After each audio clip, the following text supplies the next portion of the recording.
If you turn your face toward the sun, your shadow will be what? Behind you, right?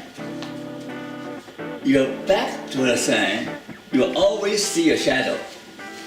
So do you want to look at the shadow or look at the light? Right? The sun is always there.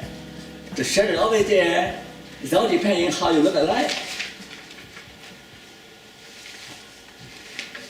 Last week I talked to my client. Said she's very unhappy. Okay, I said, "Oh, I'm so unhappy. I'm physically, I'm sick. I'm this and that. Okay. My husband in China." I said, "Can you think about anything positive in your life that you want to be grateful?" I said, gratitude is the key, right?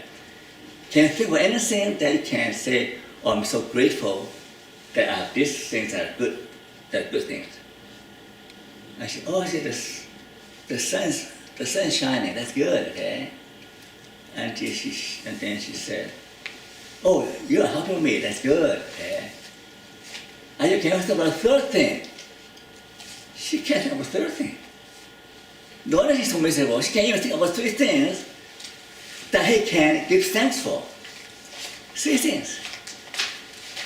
So I said, "Can you be grateful that you're still alive?"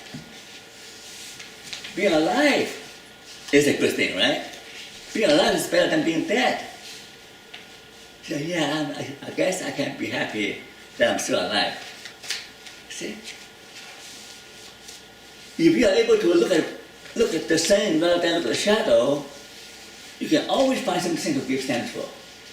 If every day you find three things to give thanks, you'll be happier. You thank God for the food, thank God for life, and thank God for friends. And there's three things you can be thankful. Okay?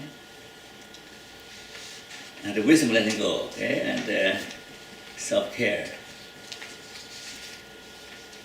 This is Nietzsche, okay? This is that we see that life is suffering, right? You cannot avoid suffering, but if you're able to find meaning for suffering, then your suffering will become more bearable, right? Some Chinese parents come to Canada. As China, they have a good job. They come to Canada for the children, for the future of the children. But when they think that, oh, we're suffering for our children, so their suffering has meaning, right? You're suffering for your children, then your suffering become easier to bear. Every time you find positive meaning for your suffering becomes less. Okay? And then you were suffering for your wife, suffering for your children, suffering for your country, suffering for your friend. You're suffering for some purpose, and then you'll be happier.